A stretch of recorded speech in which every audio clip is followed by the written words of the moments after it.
مسلمان جب کبھی اپنے نبی کی بات کرتے ہیں، مسلمان جب کبھی اپنے نبی کی بات کرتے ہیں تو گویا زندگی ہی زندگی کی بات کرتے ہیں۔ ماشاءاللہ جزاکم اللہ۔ تو گویا زندگی ہی زندگی کی بات کرتے ہیں۔ نہ چھو پائے جبرائیل جس کی منزل اول، نہ چھو پائے جبرائیل جس کی منزل اول، آج زمین پر ہم اس شخصیت کی بات کرتے ہیں۔ میرے بھائیوں دوستو، مدارس کیا ہے یہ ان کو بتانے کی ضرورت ہے۔ مدارس، بہت سے لوگ کہتے ہیں مدارس سے کیا فائدے ہوتے ہیں، تو کسی شاعر نے کہا ہے مدارس کیا ہے یہ ان کو بتانے کی ضرورت ہے، مدارس میں انہیں لا کر پڑھانے کی ضرورت ہے، مدارس میں انہیں لا کر پڑھانے کی ضرورت ہے۔ اور مدارس میں لگے تالے یہاں جو لوگ کہتے ہیں، مدارس میں لگے تالے یہاں جو لوگ کہتے ہیں، زباں پر اب ان کے تالا لگانے کی ضرورت ہے۔ اس شعر کے ساتھ میں عظیم المرتبت عالم ذیشان عالم ربانی حضرت مولانا عمار عبدالحی صاحب دامت برکاتہ العالیہ تشریف لائے اور اپنے نورانی و عرفانی و اصلاحی خطاب سے ہم تمام سامعین کے قلوب کو محظوظ فرمائے۔ بسم اللہ الرحمن الرحیم۔ الحمد للہ رب العالمین والعاقبۃ للمتقین محمد بن عبد اللہ الامین وعلی آلہ واصحابہ اجمعین، اما بعد۔ اسٹیج پہ بیٹھے ہوئے موقر علماء کرام، منتظمین کرام اور معزز ساتھیوں، آج کا یہ جلسہ جو شاید تقریب سنگ بنیاد کا ہے، مدرسے کی سنگ بنیاد پڑھنی ہے، تو یہ بہت بڑی چیز ہے۔ رسول اکرم صلی اللہ علیہ وسلم نے اس کو یوں ارشاد فرمایا، خیرکم من تعلم القرآن وعلمہ، کہ تم میں سب سے شاندار انسان وہ ہے جو پڑھے اور پھر دوسروں کو بھی پڑھائے۔ اسلام تمام مذاہب میں اگر دیکھیں تو تعلیم سب سے زیادہ اگر اہمیت رکھتی ہے تو وہ مذہب اسلام میں ہے۔ پہلی وحی نازل ہوئی تو پڑھنے کا حکم ہوا، اور پڑھنے کی اہمیت متعدد آیات میں، متعدد احادیث میں، بعد والے علماء کرام کی جد و جہد میں، ہر جگہ تعلیم کو سب سے زیادہ مدعا بنایا گیا، سب سے زیادہ اہمیت دی گئی، سب سے زیادہ اس پر فوکس کیا گیا، اور اسی میں ہم سب سے زیادہ پیچھے ہیں۔ یہ افسوسناک صورتحال ہے۔ بنیادی تعلیم، دینی تعلیم جو ہر مسلمان کو حاصل کرنا فرض ہے، خواہ وہ کسی برادری سے تعلق رکھتا ہو، کسی خاندان سے رکھتا ہو، کسی گاؤں، کسی قریہ، کسی شہر سے تعلق رکھتا ہو، تعلیم حاصل کرنا ہر مسلمان پر فرض ہے۔ بہت سے مذاہب میں آپ دیکھیں گے تو ہر ایک کو تعلیم حاصل کرنا ضروری نہیں ہے ان دوسرے مذاہب میں، لیکن اسلام نے، کیونکہ یہ فطرت پر قائم ہے، یہ مذہب نیچرل ہے، بالکل یہ ایسا مذہب ہے کہ اگر اس پر عمل کیا جائے تو ہم آسانی اس پر عمل کر سکتے ہیں، کہیں ہمیں کٹھنائیاں اور دشواریاں نہیں ہوں گی، کیونکہ اللہ تعالیٰ کا بنایا ہوا یہ نظام ہے۔ قرآن جو ہمارے لیے سب سے زیادہ متبرک ہے، اور سب سے زیادہ اہمیت رکھنے والی کتاب ہے، اور قرآن کے بعد اگر کوئی چیز ہے تو وہ رسول اکرم صلی اللہ علیہ وسلم کی احادیث ہیں، اور ان دونوں جگہ پر بالکل فطری انداز میں علم کی اہمیت کو بتایا گیا ہے۔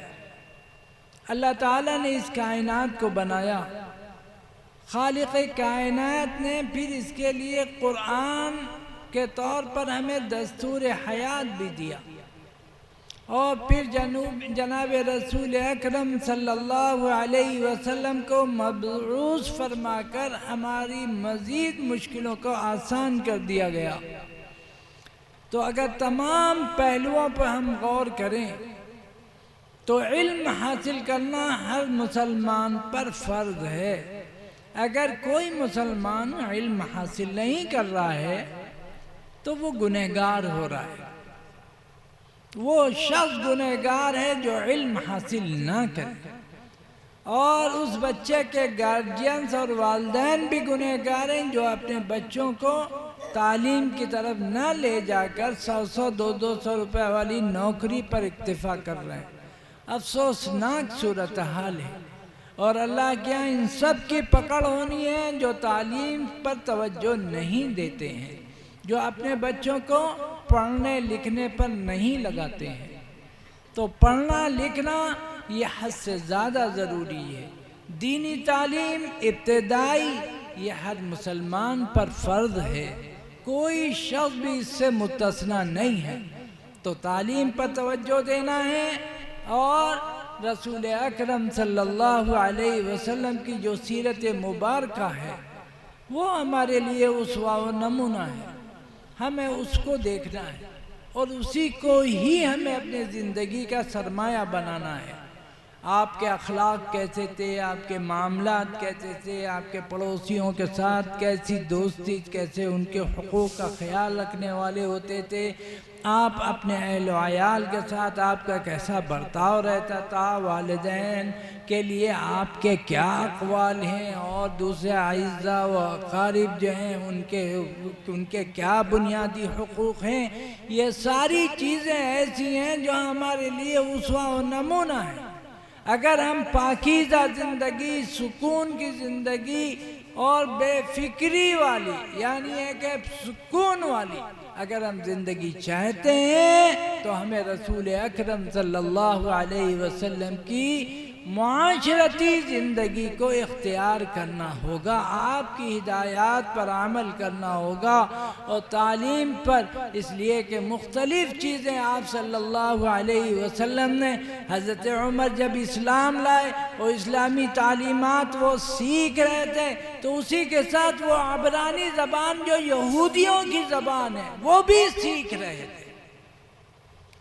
تو اسی طرح ہمیں دینی تعلیم بھی حاصل کرنی ہے، دنیاوی تعلیم بھی حاصل کرنی ہے، ہر لائن میں ہمیں مہارت حاصل کرنی ہے، ہر لائن میں ہمیں آگے بڑھنا ہے، اور دینی تعلیم تو فرض ہے۔ دینی تعلیم کے تو حد سے زیادہ، اگر دینی تعلیم نہیں ہے تو ہمارے ایمان کا اللہ ہی حافظ ہے، یا تو ہم کسی صحیح ایمان والے، صحیح عالم دین سے مستقل اس کے ربط میں رہیں، اس کے سائے میں رہیں، اس کے ساتھ ہمارا مشاورتی معاملہ ہوتا رہتا ہو، تب تو ٹھیک ہے۔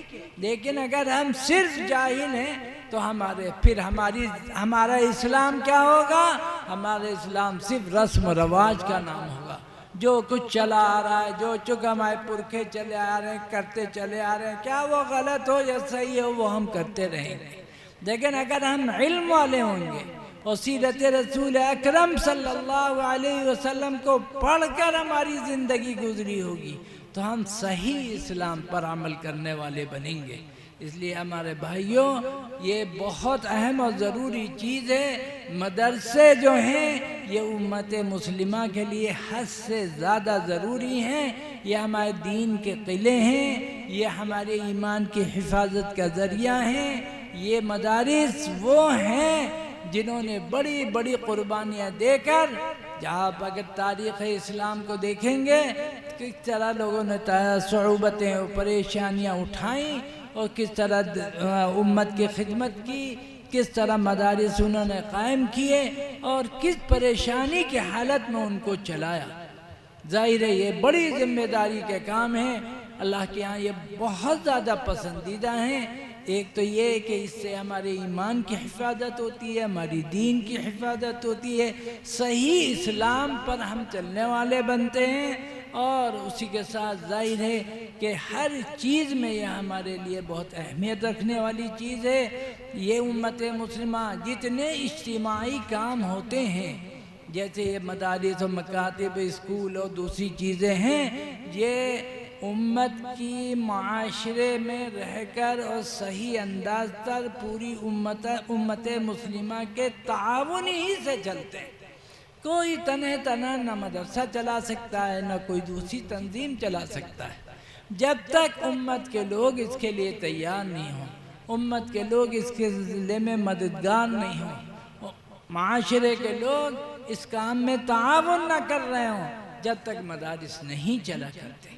تو ہم تمام لوگوں سے درخواست کرتے ہیں کہ یہ جو مدرسے کی بنیاد پڑ رہی ہے، دامے درہمے سخنے ہر اعتبار سے اس کے لیے تیار ہوئیے، اور جو آپ سے خدمت ہو سکتی ہو اس خدمت کو اپنے ذمے لے لیے۔ اللہ تعالیٰ اس کے ذریعے سے آپ کی دنیا بھی اللہ تعالیٰ سکون کی بنائے گا، راحت والی بنائے گا، اور آخرت تو ظاہر ہے بہترین اللہ تعالیٰ اس کی جزا عطا فرمائے گا۔ بہت بڑی چیز ہے، مدرسے کی بنیاد پڑ رہی ہے، یعنی آپ کے ایمان کی حفاظت کے لیے ایک چیز ذریعہ بننے والی ہے، اس کے لیے تعاون کے لیے تیار ہوں، ہر اعتبار سے اس کے لیے جس ناحیے سے آپ اس کی مدد کر سکتے ہو، اس کے لیے کبھی روڑا نہ بنیے، ہمیشہ اس کے لیے معاون بنیے، اس کا ساتھ دیجیے۔ جو بھی مالی اور دوسری دشواریاں ہیں ان دشواریوں کو دور کرنے کی کوشش کیے۔ بہت بڑی اللہ کی نعمت ہے، مدرسے ہمارے لیے ہمارا ایمان ہے، ہمارے لیے سب سے بڑی ایمان کا ذریعہ ہے۔ ان مدرسوں کی حفاظت کرنا ہماری ذمہ داری ہے۔ مدارس کو اسلام کے قلعے بتائے گئے ہیں، مدارس کو سب سے زیادہ امت نے اہمیت دی ہے۔ ان مدرسے کا قیام ایک بہت خوش آئین اور بہت زیادہ خیر و برکت والا کام ہے۔ اللہ تعالیٰ اس کے کرنے والوں کو قبول فرمائے، اس مدرسے کو قبول فرمائے، اور جو بھی اس کی بنیادی ضرورتیں ہیں اللہ تعالیٰ اس کو پورا فرمائے، کوئی اس کے ذریعہ بنائے، اور انہی اہم چیزوں پر پوری امت کو متحد فرمائے۔ آپسی اختلاف انتشار بالکل نہ ہو، دین کی خدمت کے طور پر اس کام کو کیا جاتا ہے تو خیر و برکت ہوتی ہے۔ بس یہی چند باتیں میں آپ کے سامنے پیش کرنا چاہتا تھا۔ باقی بڑے بڑے مقررین اور مصلحین اور مقرر حضرات ماشاءاللہ یہاں بہت بڑے بڑے لوگ موجود ہیں، انشاءاللہ وہ آپ کو اور مفید باتیں بتائیں گے۔ میں انہی چند باتوں پر اپنی بات کو ختم کرتے ہوئے اللہ سے دعا کرتے ہیں اللہ تعالیٰ اس کو قبول فرمائے۔ وآخر دعوانا ان الحمدللہ۔